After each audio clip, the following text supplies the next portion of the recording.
आजकल ना हर किसी की एक कॉमन प्रॉब्लम हो गई है। किसी से भी पूछे एक ही जवाब मिलता है, टाइम नहीं है। अब टाइम तो वही 24 घंटे होते हैं, पहले भी यही हुआ करते थे।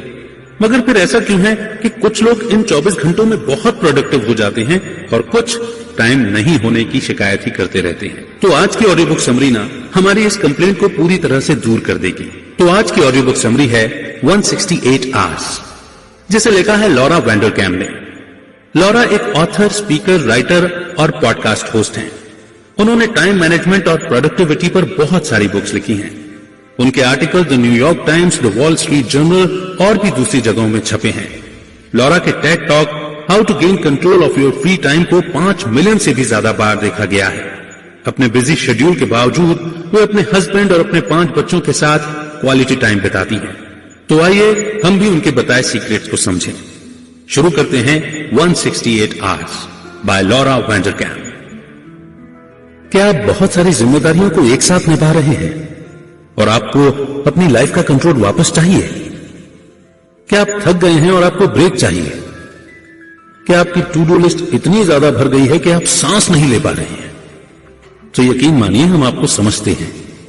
हो सकता है कि आपको लगे कि आप उस हद तक बिजी हो गए हैं जहां आपको अपना काम, फैमिली या पर्सनल लाइफ के बीच में किसी एक को चुनना पड़ता है।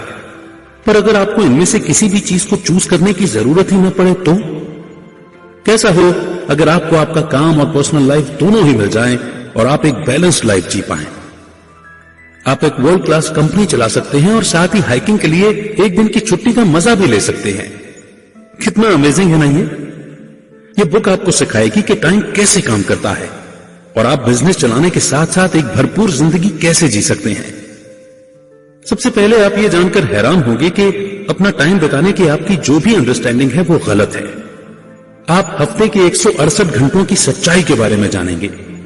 जब आप अपने टाइम को लेकर कॉन्शियस होना सीख लेंगे तब ये बुक आपको अपनी उन खास काबिलियतों को खोजने में गाइड करेगी जिन्हें आपको अपनी लाइफ का फोकस बनाना चाहिए। फिर आप अपनी अगली सीढ़ी चढ़ सकते हैं जो है आपके ड्रीम जॉब पाने का। और इस बुक को पढ़ने के बाद आपको ये बात पता चलेगी कि अगर आपको कहीं और जॉब नहीं मिलती तो खुद के लिए जॉब पैदा करना पॉसिबल है। आपका ड्रीम जॉब आपको और भी ज्यादा खुशहाल, प्रोडक्टिव और क्रिएटिव बनाएगा। यह आपको एक डिस्कवरी करने के लिए पुश कर सकता है जो शायद दुनिया को ही बदल दे। क्या पता अगले किसी बड़े प्रोडक्ट या किसी कंपनी को शायद आपके स्किल्स की जरूरत पड़े। आपके इस रास्ते के बीच अगर कुछ खड़ा है तो वो है आपके टाइम और उसे मैनेज करने की समझ। अपने कैलेंडर को अपने कंट्रोल में रखने के लिए आप हमें ज्वाइन कीजिए और सीखिए। तो आइए शुरुआत करते हैं। समझते हैं इस चैप्टर को, टाइम की कमी का सच। क्या आपके पास ऐसा कुछ है जिसे करने का आप सपना तो देखते हैं लेकिन आपके पास इसे करने का टाइम नहीं है? क्या आपके पास सपनों की ऐसी लिस्ट है जिसे आप हासिल तो करना चाहते हैं लेकिन आप अपने बिजी टाइम टेबल में उसे शामिल नहीं कर पा रहे? ऐसा है तो आप इसमें अकेले नहीं हैं। सबको लगता है कि वे जरूरत से ज्यादा काम कर रहे हैं और उतनी नींद नहीं ले पा रहे जितना चाहते हैं। वे शिकायत करते हैं कि उनके पास अपने बच्चों और अपनी हॉबी के लिए टाइम काफी नहीं है। आश्चर्य की बात यह है कि रिसर्च ने इन सब लोगों की सोच को गलत साबित किया है। जब लोगों के ग्रुप को हर दिन वे क्या करते हैं उसकी एक डायरी रखने के लिए कहा गया तो नतीजों से पता चला है कि हर कोई रात में 8 घंटे से ज्यादा सो रहा था। जितना वे सोचते हैं उससे कम काम कर रहे थे और ज्यादा टीवी देख रहे थे। ये रिसर्च बताती है कि लोगों को अपना टाइम कैसे बिताना है ये पता ही नहीं है। ये एक ऐसा प्रॉब्लम है जिसे टाइम लॉग रखकर सुलझाने की जरूरत है। जब आपको पता चलेगा कि आप अपने हफ्ते के हर एक मिनट को कैसे बिता रहे हैं तब आप अपने मनचाही चीजों पर फोकस कर पाएंगे। हालांकि कुछ लोग दावा करते हैं कि काम और फैमिली दोनों में ही उनका सारा टाइम निकल जाता है, पर वहीं कुछ लोग ऐसे भी हैं जो इन दोनों को बैलेंस बनाने में कामयाब हुए हैं। आइए थेरेसा डेटनर का एग्जाम्पल लेते हैं। वे एक सक्सेसफुल औरत हैं जो अपने बच्चों के साथ ट्रिप पर जाती हैं, हाइकिंग करती हैं और अपने कुत्ते को भी घुमाने ले जाती हैं। अब जिन्हें नहीं पता कि थेरेसा की कितनी जिम्मेदारियां हैं, उन्हें लग सकता है कि वो जॉब नहीं करती या फिर रिटायर हो चुकी हैं। लोग उन्हें कभी शिकायत करते हुए या फिर जल्दबाजी में नहीं देखते क्योंकि उनके पास अपने लाइफ का फुल कंट्रोल रहता है। थेरेसा असल में उन लोगों से भी ज्यादा बिजी हैं जिन्हें आप जानते होंगे। उनके 6 बच्चे हैं और वो एक कंस्ट्रक्शन कंपनी की मालकिन भी हैं जो साल में लाखों कमाती है। आप इमेजिन कर सकते हैं कि 6 बच्चों को बड़ा करने में कितना काम करना पड़ता है। और एक कंपनी को चलाने में कितना फोकस चाहिए होता है। फिर भी थेरेसा के पास बुक क्लब ज्वाइन करने का टाइम रहता है, तो वो ऐसा कैसे कर लेती हैं? कम सोना या जल्दी उठने की वजह से नहीं, बल्कि अपने दिन के हर एक मिनट को कैसे बिताना है, इस बात से कॉन्शियस होकर वे ऐसा कर पाती हैं। वे जानती हैं कि कौन से काम पर उन्हें ज्यादा ध्यान देना है, ताकि वे काम, बच्चे और अपनी पर्सनल जरूरतों को बैलेंस कर सकें। थेरेसा के लिए टाइम इतना इंपॉर्टेंट है कि वे अपने टाइम को घंटों से नहीं बल्कि मिनट से मैनेज करती हैं। एग्जाम्पल के लिए, जब वे 10 मिनट कार में इंतजार करती हैं, तब वे कार में ही पीछे की सीट पर बैठकर अपने बच्चों को कहानी सुनाती हैं, जिससे वो इस टाइम को यूज कर सके। आप भी वो बुक पढ़ने के लिए टाइम निकाल सकते हैं जिसे आप महीनों से पढ़ना चाहते हैं। आप जितना चाहे टब में नहा सकते हैं और बाहर टहलने भी जा सकते हैं। बस आपको ये देखना है कि आप अपना सारा टाइम कहां लगा रहे हैं और फिर अपनी इच्छाओं को फिट करने के लिए उसमें थोड़ा सा चेंज ला सकते हैं। जब आप अपना फोकस उन चीजों में लगाएंगे जो आपके लिए सबसे ज्यादा जरूरी हैं, तब आपके पास उतना ही फ्री टाइम होगा जितना आप चाहेंगे। और अब इसी के साथ बढ़ते हैं नेक्स्ट चैप्टर की ओर, आपकी सबसे बड़ी काबिलियत। जब हम अपनी लाइफ को डिफाइन करते हैं तो पाते हैं कि ये हमारे रोजमर्रा के काम का एक कलेक्शन है। इनमें से कुछ काम बहुत ही जरूरी हैं, जैसे कि सांस लेना, और कुछ काम ऑप्शनल हैं, जैसे कि एक हॉबी या शौक। हम जो भी काम चुनते हैं वो हमारी जिम्मेदारी होती है, और हम कैसे अपने दिन के हर एक मिनट को बिताते हैं उस पर हमारा ध्यान रहना चाहिए। आपकी सबसे बड़ी काबिलियत वो काम है जिसे आप औरों के मुकाबले सबसे बेहतर कर सकते हैं। अगर आपको अपनी वो बड़ी काबिलियत मिल जाए तो आपको इन्हीं कामों पे अपना फोकस रखना चाहिए और बाकी कामों को छोड़ देना चाहिए। आप एक आसान एक्टिविटी करके अपनी सबसे बड़ी काबिलियत को खोज सकते हैं। अपने 1000 सपनों को लिखकर एक लिस्ट बनाइए और उसमें से वो काम करना शुरू कीजिए जिसमें टाइम और पैसे खर्च नहीं होते। आप नोटिस करेंगे कि उन कामों में कुछ तो ऐसे हैं जिनसे आपको प्यार है, कुछ जिनमें आप बहुत अच्छे हैं, और कुछ तो ऐसे हैं जिनसे लगता है कि प्यार तो है पर असल में करने में मजा नहीं आता। आइए जैकी कैम्बोल का एग्जाम्पल लेते हैं। उनके लिस्ट में अपना वेट घटाने का सपना लिखा था। जब उन्होंने स्मोकिंग करना छोड़ा तो उनका वेट फिर से बढ़ने लगा और ये बात उनके कंट्रोल से निकल गई। वो शादी करने वाली थी और अपनी वेडिंग ड्रेस को पहनकर सुंदर दिखना चाहती थी, इसीलिए जैकी ने जिम जाने का फैसला किया। सबसे पहले जो टेस्ट था वो था जैकी का अपने फिटनेस क्लास में सबके सामने वेट नापना। वहां के इंस्ट्रक्टर ने जैकी से कहा कि उन्हें क्लास ज्वाइन करने से पहले अपना वेट कम करना होगा। ये एक बुरा एक्सपीरियंस तो था, पर इससे वो पीछे नहीं हटी। जैकी ने जिम जाना शुरू किया और वहां तब तक रोज कार्डियो एक्सरसाइज किया जब तक उनका वेट फिटनेस क्लास ज्वाइन करने लायक नहीं हुआ। जैकी को आगे बढ़ने में न सिर्फ उनके मजबूत इरादे ने बल्कि इस बात ने भी मदद की कि उसे वर्कआउट करना और लोगों के साथ रहना कितना पसंद था। उसे वहां का माहौल पसंद था। जैकी ने अपने इंस्ट्रक्टर को भी बदल लिया और एक ऐसा इंस्ट्रक्टर रखा जो ज्यादा अच्छा था। जल्दी ही उन्होंने अपना 40 पाउंड वेट घटा लिया और उनको खुद के जिम क्लास को सिखाने का सर्टिफिकेट भी मिल गया। जब उन्होंने अपनी क्लास को सिखाना शुरू किया तो पाया कि वो लोगों को वर्कआउट करवाने में बहुत अच्छी थी, क्योंकि वे खुद भी कभी ज्यादा वेट की थी। इसीलिए वे उन लोगों को ज्यादा बेहतर समझती थी जो उस साइज के थे जो कभी उनका साइज होता था। जल्दी ही जैकी ने डांस कोरियोग्राफी की कोशिश की और उसे ये भी बहुत पसंद आया। अब जैकी ने अपनी बड़ी काबिलियतों के बारे में जाना और अब वे आगे बढ़कर अपना खुद का जिम खोलने का सपना पूरा कर सकती थी। कुछ सालों बाद जैकी ने अपना सपना पूरा किया। वो था एक छोटा सा जिम जिसमें एक ही क्लास होता था, पर जैकी बहुत ही अच्छा कर रही थी। जैकी अब खुद को कंप्लीट महसूस करती थी।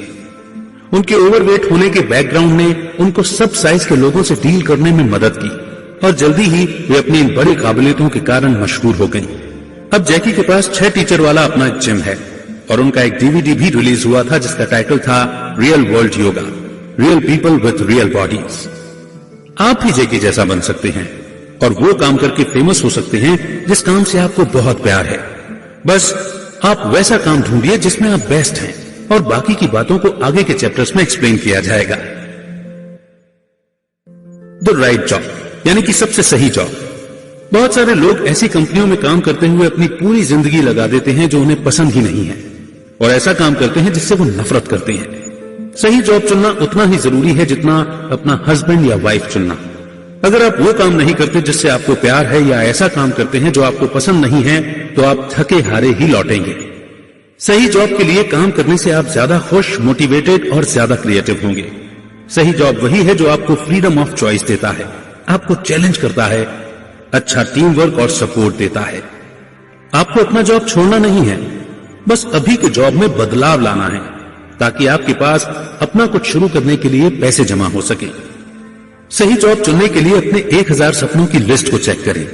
इसमें से आप उन कामों को चुनिए जो आपका ध्यान खींचता है, चैलेंज करता है और आपको खुश रखता है। अब आप सोचिए कि इन सबको एक साथ कैसे आप अभी के जॉब में शामिल कर सकते हैं। एलन क्रू एक बहुत बड़े एग्जाम्पल हैं, जिन्होंने अपने ड्रीम जॉब को सच्चाई में बदला। वे एक गांव में बड़े हुए थे और बचपन से ही मशीन उड़ाने का सपना देखते थे।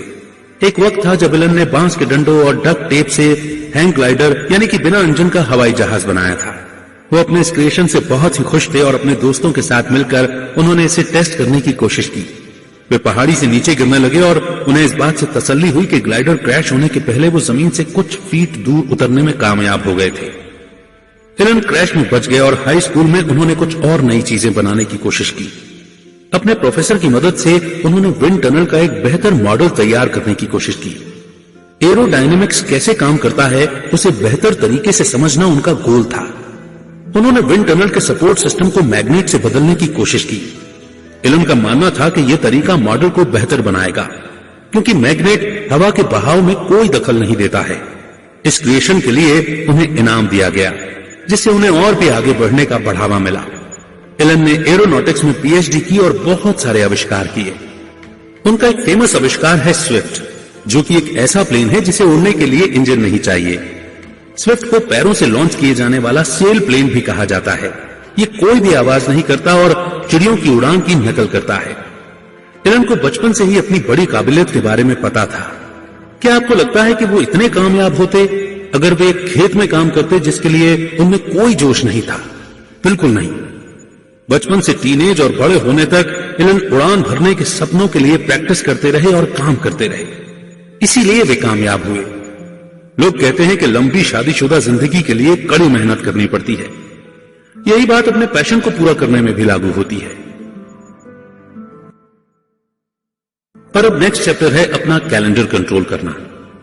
कहने का मतलब यह है कि ज्यादातर लोग ऑफिस के रोजाना के काम में डूब जाते हैं। उन्हें यह एहसास ही नहीं होता कि इनमें से ज्यादातर काम जरूरी ही नहीं है। आप बिजी हैं इसका मतलब यह नहीं है कि आप प्रोडक्टिव हैं।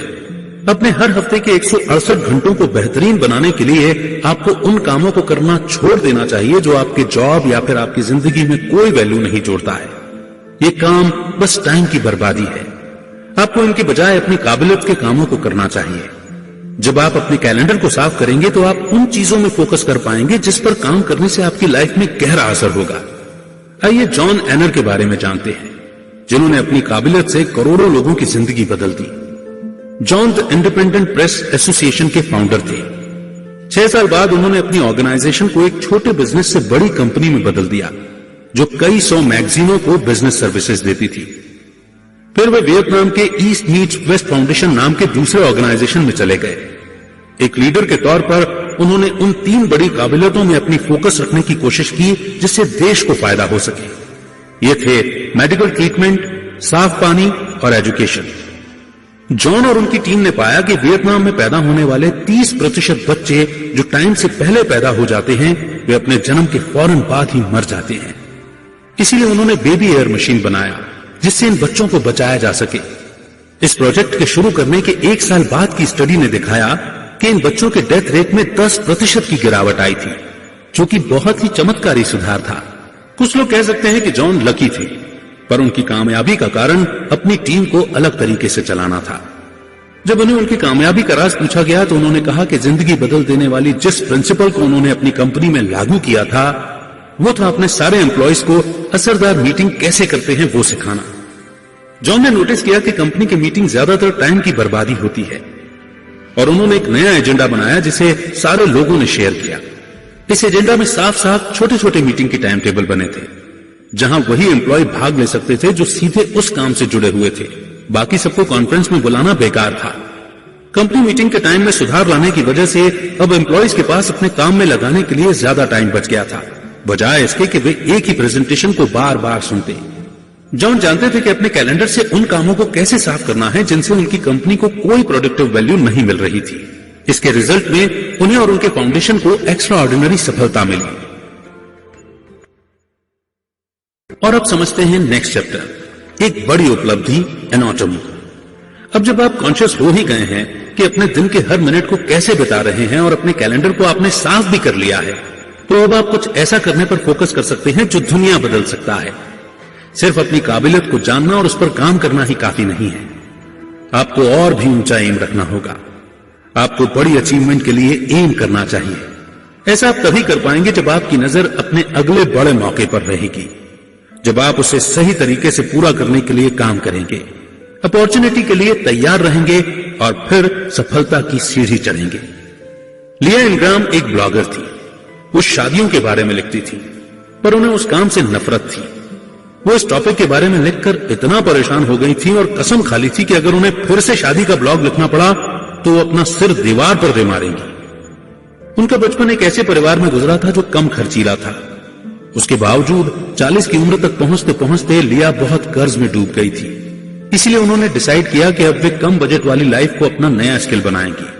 वो उस सब्जेक्ट पर एक्सपर्ट बनकर ब्लॉग लिखना चाहती थी, इसलिए जहां से मिले वहां से कुछ नया सीखने की उसने ठान ली थी। लिया ने हफ्ते के 5 दिनों को नए ब्लॉग लिखने में लगाए। उन्होंने ये सवाल नहीं किया कि ये काम करेगा या नहीं, लेकिन सिर्फ अपने दिल की सुनी और काम करती रही। उन्हें यह पता नहीं था कि उनके इस टॉपिक पर उनके ब्लॉग से पैसे आएंगे कि नहीं, पर उन्हें भरोसा था कि वो इसे एक दिन एक किताब बना सकती है। एक दिन लिया एक एजेंट से मिली। उसने लिया से वादा किया कि यह किताब जरूर बिकेगी, लेकिन उस एजेंट ने कई पब्लिशरों से मुलाकात की तो सबने कहा कि ऐसा टॉपिक तो आज तक मार्केट में नहीं बिकता। उनकी बात किसी पब्लिशर ने नहीं सुनी, पर लिया को खुद पर बहुत भरोसा था। उन्होंने हफ्ते के 5 दिन ब्लॉगिंग करना जारी रखा और 1 साल बाद लोगों ने उन पर ध्यान देना शुरू किया। इकोनॉमी नीचे चली गई थी, जिसके कारण लोगों को कम बजट वाले लाइफस्टाइल को अपनाना पड़ा। कई जर्नलिस्ट ने जब इस टॉपिक पर रिसर्च किया तो कुछ को लिया के ब्लॉग मिले। उन्होंने लिया से इंटरव्यू के लिए पूछा। लिया के पास इससे और भी मौके आने लगे और उनके ब्लॉग में काफी पैसे बनने लगे। तब लिया को लगा कि उनका ये ब्लॉग कुछ बड़ा लाने वाला है। उनमें से सबसे बड़ा मौका था जब उन्हें द बिजनेस वीक के फ्रंट पेज में जगह मिली। उसमें उनकी, अपने पति और बच्चे और कुत्ते के साथ फोटो छपी थी और लिखा था the new age of thrift. और अब नेक्स्ट चैप्टर है द न्यू होम इकोनॉमिक्स। इस चैप्टर में हम बात करेंगे कि जब लोग काम नहीं कर रहे होते हैं तो वो घर पर समय कैसे बिताते हैं। होम इकोनॉमिक्स का मतलब यही होता है। पहले औरतें अपना टाइम सफाई करने और अपनी फैमिली के लिए खाना बनाने में लगाती थी, और आजकल औरतें घर की साफ सफाई और घर के कामों के बजाय अपने बच्चों के साथ टाइम बिताना पसंद करती हैं। घर में अपना टाइम मैनेज करने के लिए आपको अपने हस्बैंड और बच्चों के लिए एक रिवाज शुरू करना चाहिए। आपके पास ज्यादा टाइम न भी हो तो भी कोशिश कीजिए कि अपने 1000 ड्रीम्स की लिस्ट में से कुछ ऐसी चीजें शामिल करें जिसे आप अपने बच्चों के साथ कर सकते हैं। एग्जाम्पल के लिए मान लीजिए कि आप बेकिंग या पेंटिंग ट्राई करना चाहते हैं, तो आप इन्हें अपने बच्चों के साथ कर सकते हैं। ये एक पत्थर से 2 चिड़ियों को मारने जैसा है। अब आपने अपनी लिस्ट में से एक सपना पूरा कर लिया और साथ में अपने बच्चों के साथ क्वालिटी टाइम भी बिताया। अपने वाइफ या हस्बैंड के साथ अपने रिलेशनशिप को मजबूत करना भी बहुत जरूरी है। अगर आप अपने पार्टनर के साथ पूरा दिन लड़ते रहते हैं तो आप कभी प्रोडक्टिव और भरपूर जिंदगी जीने के लिए मोटिवेटेड महसूस नहीं करेंगे।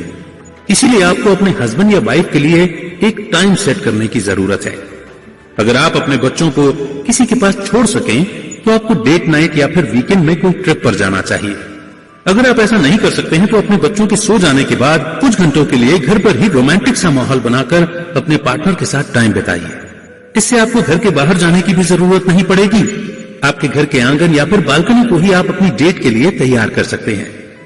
नए घर की इकोनॉमिक्स को बेहतर समझाने और बताने के लिए पहले के मुकाबले अब ये कैसे अलग है, आइए हम 2 अलग अलग औरतों की कहानी सुनते हैं। एक है पुराने जमाने की और दूसरी आज की। मिसेस थेल्मा मेयर 1990 के जमाने की थी और वो एक परफेक्ट वाइफ की मूर्ति थी। अपने 9 बच्चों के साथ रहते हुए भी किसी तरह अपने घर को साफ रखना, फैमिली के लिए रोज खाना बनाना और बेकिंग करना, वो ये सब कुछ करती थी। उनकी जिम्मेदारियों में से कुछ थे हफ्ते में 15 बास्केट कपड़े धोना, रोज बर्तनों के ढेर धोना, पोछा लगाना और सफाई करना। जब उनके बच्चे कुछ बड़े हुए तो उनके काम में हेल्प करने लगे, पर उनके हेल्प करने के बावजूद फिर भी बहुत कुछ करना बाकी रह जाता था। मिसेस मेयर के पास कुछ मजेदार करने के लिए कोई टाइम नहीं बचता था। जब उनके बच्चे सोते थे तो वो सिलाई करती या फिर अगले वक्त का खाना बनाने में लग जाती थी। पुराने जमाने में औरतें हमेशा अपने बच्चों और घर की देखभाल में ही लगी रहती थी, पर आजकल औरतें दिन भर काम करती हैं और फिर घर आकर दूसरी जरूरतों को देखती हैं। जमाना बदल गया है, पर इसका मतलब ये नहीं कि औरतें कम या ज्यादा बिजी हुई हैं। माहौल बदल गया है, पर काम में लगने वाले घंटों में कोई फर्क नहीं पड़ा है। मॉडर्न लेडीज एक मॉडर्न माँ है। उनका एक ही बच्चा है और वो एक नॉन प्रॉफिट ऑर्गेनाइजेशन में senior director of vision council के तौर पर काम करती हैं।